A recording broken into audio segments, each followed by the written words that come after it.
Hey guys, welcome to the Night Owl. I'm your host Isaiah, and this is where this is the place. If you haven't been here before, this is the place where all the things that go bump in the night come to hang out. Yeah, it's much different from the bird brain component of this podcast. This is like a guilty pleasure of mine. Um, because it's usually, it's all about just the darker side of things. Some short horror stories or real or fact or fiction. Um, Personal experiences shared with me from other people. Tonight is going to be a special one, just because I was inspired by this show I recently started watching called I always get the name mixed up in my head, so that's why I'm taking a pause. Called The Haunting of Hill House. And if you haven't seen it yet, this obviously isn't a promo plug because they don't need any help. But I started watching it, and it's pretty intense. There's a lot going on in that story as a whole, and I think what's great about it, I always appreciate stories that can show character development. And you have 4 or 5 people in one room, and you learn the backstory of each of them, either collectively or individually throughout the process. And this show so far has been doing that very well. And I was one particular topic that, without giving anything away, one particular topic that they covered was sleep paralysis. And it's kind of funny because I've had the concept of sleep paralysis, talking about it on this podcast. I've had it in my back pocket for quite some time. I was just like, I'll wait. I want to wait to talk about it, wait till I have more information. Just putting it off, honestly, because I was like, I don't know how to necessarily address it just yet. But I was watching Haunting of Hill House, one of the recent episodes, and sleep paralysis was a big component of that episode. And I was like, oh, hell yeah. I was like, oh shit. And I personally think they depicted it very well, based off of personal experiences with sleep paralysis. They did a very good job of bringing it into light, in obviously a very creative, fictional way, but also while watching it, I was like, oh man, I could relate to this big time. It made me feel some type of way. So I was like, I could have given you guys some short stories, but I was like, you know what? I wanted an episode dedicated to sleep paralysis for quite some time. And then, watching that episode was much more of a catalyst, or a push in the right direction for me to talk about it here. So the biggest question, if you don't, first off, what is sleep paralysis? How do I explain it? In layman's terms, it is a phenomenon where you are asleep but awake, but you can't move. You can't make any sounds, you can't move. And different people have documented either seeing things and or hearing things. It's a very, very one, draining, 2, confusing as all hell, but 3, scary experience when you're in the moment and you're going through it, and it feels like forever. But it usually only lasts, I think, a couple of seconds, maybe even a minute or two. I think, if that. It doesn't. I don't think it lasts as long as it feels when you're actually having a episode. It's a very it's a very scary experience, and even now when I have episodes of it, it doesn't feel good. And sleep paralysis has many different names because it's been tied to different folklore and superstitions. I learned about this particularly well growing up. I told my mom, I was like, there are certain times where I'd explain it to her in detail. I'm like, look, I couldn't move, and I was yelling for you, or I was yelling for my sister, trying to yell help, and I couldn't move, and I was like, my eyes were open, but that was about it. I just couldn't move. And she was like, yeah, that's a witch riding your back.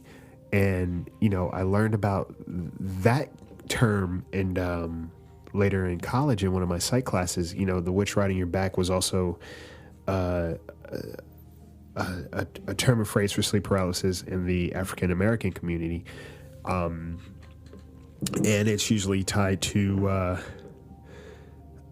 They say it could be like evil associated with it, but as I've gotten older and as I've talked to different people, it has different kind of narratives in regards to what it means when it happens, and I've even done research on it to figure out what exactly sleep paralysis is, with no real answer. In my opinion, is it wasn't an answer that really left me feeling satisfied, knowing, all right, this is what's going on, this is the resolve. My personal episodes, and I have some stories for you guys, but my personal episodes were usually, in hindsight, they all kind of happen around, I'd say, when my stress was pretty high. I think when I was having something going on in my life that was pretty significant and I was thinking about it a lot, I typically have an episode of sleep paralysis. The last episode I had was about a month or so ago. Fortunately, it doesn't happen every night. It's few and far between, but enough to, kind of remember it. And it was funny because I was talking to my buddies about it, Mark and Landon and their mom, because I had went to go visit, and we got on the topic of sleep paralysis and what it was and all that stuff. And then I think that night I ended up having an episode, and some people were like, well, yeah, because you talked about it and all that stuff. I'm like, well, no, because that's not the first time, sleep paralysis has come up in conversation. And, yeah, so I experienced it that night, and literally when I woke up, it's hard to explain how it feels when you wake up from it, or when you wake up the next morning. For me personally, I just feel drained, very tired, very exhausted. And like I said, although it lasts only a couple of seconds, maybe a couple of minutes, if that, the experience itself is it's crazy. It's absurd, and it's such a vulnerable feeling too. It's vulnerable. It's frightening, and it's just not it's not a good experience. There's no rhyme or reason, or there's no nice way of saying, what sleep paralysis is. The great thing about it is that it doesn't pass, and apparently is not deadly. They, scientists, when I did research on this, they said that it's a moment between, I believe, your REM sleep. There's kind of like a disconnect, or like there's to a degree, a misfire, and you're awake in the moment of REM sleep, which is your deepest sleep, which doesn't last for too long, but you just happen to wake up, or you happen to, I guess, become more conscious in that moment, and it just kind of throws everything out of whack. But yeah, even if you read it, if you look up on it, you'll see that there's not a real concrete definition as to what it is and why it happens. Yeah. So it's I like I said, I've have stories. Actually, a buddy of mine from Sweden, my brother Steve, he he he told me his experience with it. And although most times you don't hear that there's any physical interactions with it, he actually had his experience seemed to be a little bit more physical, to where whatever he saw touched him and also said certain things to him in a very inaudible language, but he was able to understand it. So yeah, the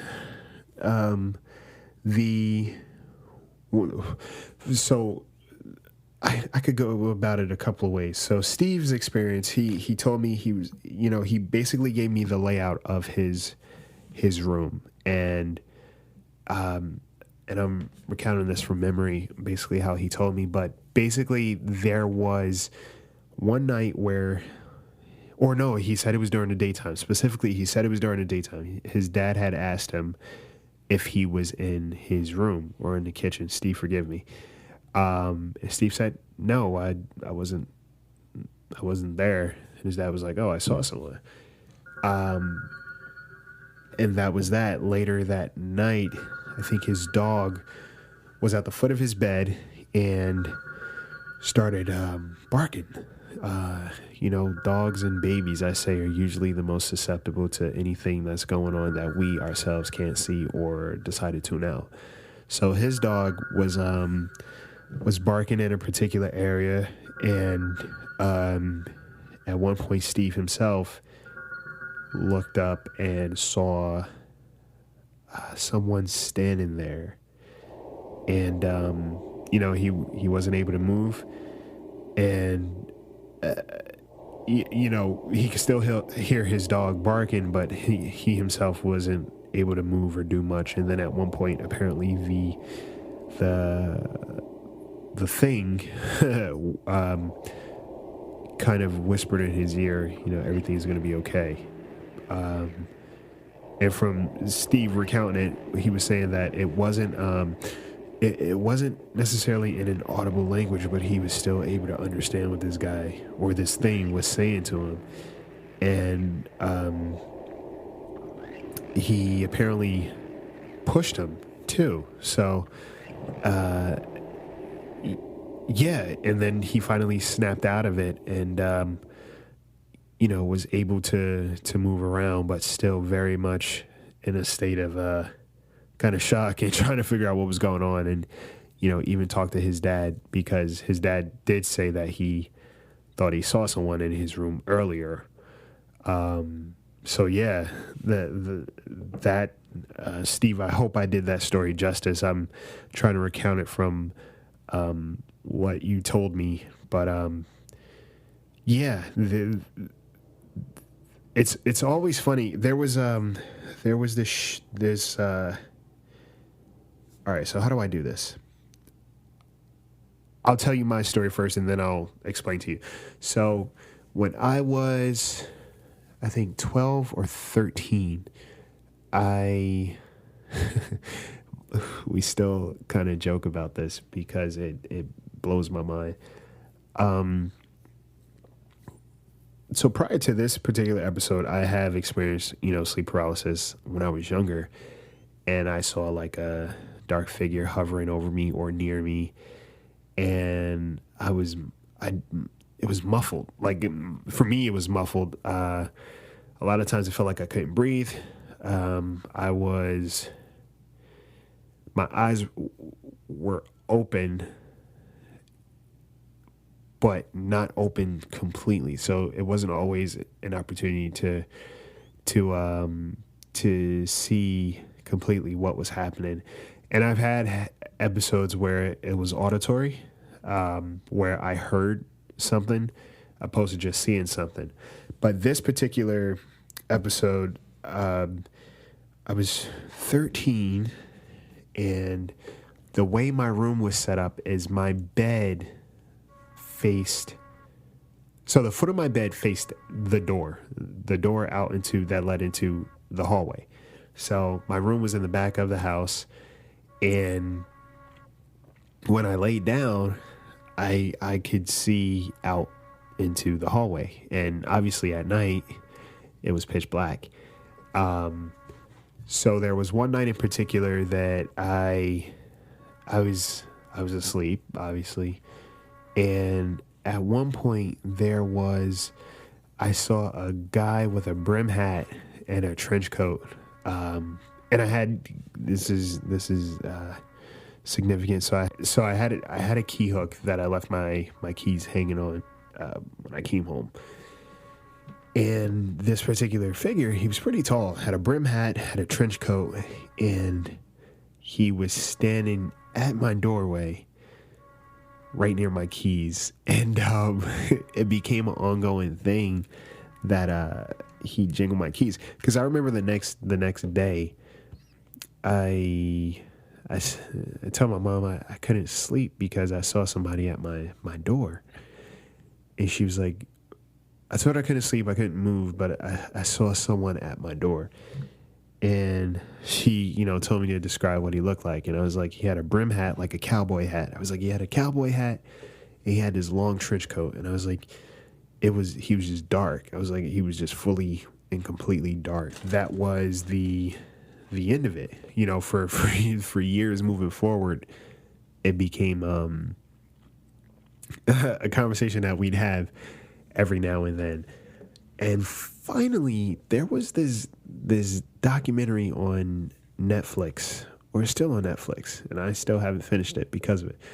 There's this documentary called The Nightmare, and it's basically a documentary about people across the world who have all experienced sleep paralysis, and they all talk about it. And one night I decided to watch it. I was like, you know what, screw it. Let me just watch this and see what the hell it's about. Give it a shot, because I kept seeing it appear on my suggestions. And I was like, all right, let me just check it out, see what the deal is. And finally, I watched it, and I was like, oh, this is pretty interesting. You have people from across the globe, recounting their experiences of sleep paralysis. So the documentary goes on, and then finally there was one portion of the documentary where everybody is talking about the Shadow Man. And I remember there's like different cutaways of everybody talking about the Shadow Man. The Shadow Man. I saw the Shadow Man, or this person experienced the Shadow Man. And I remember there was like this long pause, and then finally they showed a picture, like a sketched picture of the Shadow Man that everyone saw, and they had their episode sleep paralysis. And the way they drew it out was exactly what I saw when I was 13. So I stopped watching the documentary from that point. I don't think I've been back to it, and that was about 3-4 years ago. And I told my mom that same night, I was like, you remember when I was 13 and I told you about the guy that was standing at my door? She was like, yeah, the man who jingled your keys or whatever. I was like, yeah. I was like, you remember how I described him? She was like, said he had a brim hat, trench coat, whatever. And I was like, so I just watched this documentary on sleep paralysis, and other people have described the same exact person. So, whenever I talk to my mom about this stuff, it's like she'll throw it away. She'll be like, everybody experiences that at some point in time. Everybody's going through it. She's like, brush it off. Meanwhile, not everybody I've talked to has kind of gone through it, but it's also, I think what surprised me the most was how many people, well, you figure that they were interviewing these people, and they were all from different, countries, but all had experienced the same kind of dude. So that was one of the scariest episodes for me, but honestly, each experience I had with sleep paralysis has been kind of crazy, and like I said, just because it's a moment or moments where you are alert, you're aware, you're cognizant, but you can't move, you can't speak, and you are literally you're literally just stuck in this space. And like I said, some people experience visual or auditory episodes. I've experienced both. There have been times where I heard, laughing in my ear, and not just, regular laughing, but like that deep kind of sinister laugh. And, I text my sister sometimes. I'd be like, I was calling for your help. And mind you, she lives in a few states away from me, but like it's just one of those moments of desperation where you're just crying out for help. And at the same time, while you're trying to cry out for help, you can't speak. So you're just stuck.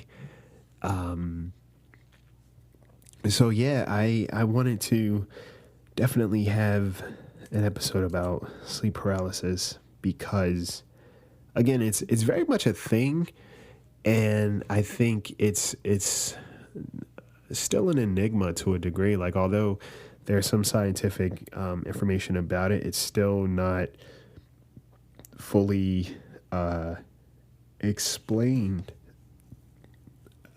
There's no real concrete explanation as to why it happens or how. Based off of my experiences, I always associate it with stress. Something stressful happening in that moment. And, for me personally, when I go to sleep at night and I go to sleep stressed, my mind gets very creative. And, my dreams are usually crazy, but it's not a dream. That's the thing. A lot of people associate it with, oh, you're just having a nightmare. It's like, no, this is different. I know the difference between a nightmare and, what I experience when this happens. There are a lot of spiritual, people who are very spiritual who associate it with a different concept.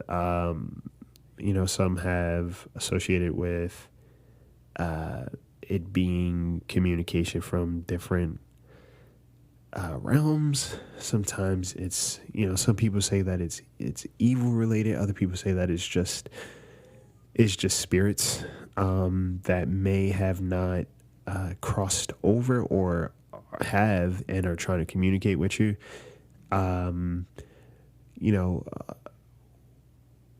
Yeah, it's different. The great thing about it and the interesting thing about it, but also the scary thing about it, is that there's so many different. It's I think it's an interesting topic of discussion when there are people who have experienced it and others who are just intrigued by it, because it opens the floor to what actually happens when we go to sleep. The what happens when we're not able to control our our thoughts and things in the dream world. Yeah, it's an interesting thing, and like I said, whenever it happens for me, I wake up the next morning and I just feel like I got hit by a truck. And I always try to recount my thoughts, my dreams, if there was any kind of association or relevance to me having an episode and what I was thinking about or going through prior. But yeah, I think it's an interesting concept, and like I said, I wanted an episode devoted to it. And Haunted in Hill House, once I watched it, I was like, all right, maybe this is a sign that I should talk about it and actually bring some light to it. But yes, yeah, if you've had experiences with it, or someone who's had experiences with it, feel free to write to this podcast, the birdbrainpodcast@gmail.com, and just subject the title Night Owl or Sleep Paralysis or Shadow Man, whatever floats your boat. But yeah, if this sounds familiar to you, I definitely want to hear from you. Because obviously you're not alone. There are people who have experienced it, but I think a lot of times it's very, I guess, shoved under the rug just because it's like it's such a concept that a lot of people, if you haven't experienced it, you can't really fathom. But also, people look at you like you're crazy. It's like, what do you mean you're seeing, fucking shadows, or you're hearing stuff? Like, no, that makes absolutely no sense. Or, sometimes it does scare people, and I think it's one thing to hear it; it's another thing to experience it. It's a whole different ball game. So yeah, I appreciate you guys listening tonight. Tune in next week for some more stories. I think I'm gonna start to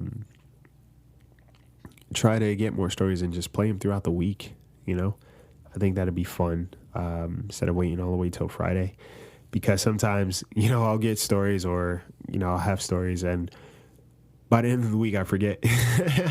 So having them throughout the week, little short stories here and there, I think would be cool too. So if you have any stories that you'd like to contribute, email at thebirdbrainpodcast@gmail.com, and in your story subject, title it Night Owl, and you can send an audio message, you can send an email written out, or just any way that works better for you.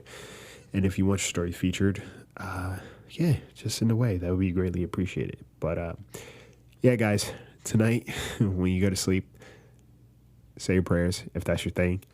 I do say my prayers whenever I have one of those episodes. P.S. It's a thing that I do. When I have one of those episodes, I pray, and it typically takes me out of it, but it also relaxes me. That's my thing. Everybody's different, so even if you've had experiences or how you get out of it, I would love to hear it. I would definitely be interested in hearing it, and I'm sure other listeners too. Make sure those doors are locked. Make sure those windows are locked tight. And have a good night, guys.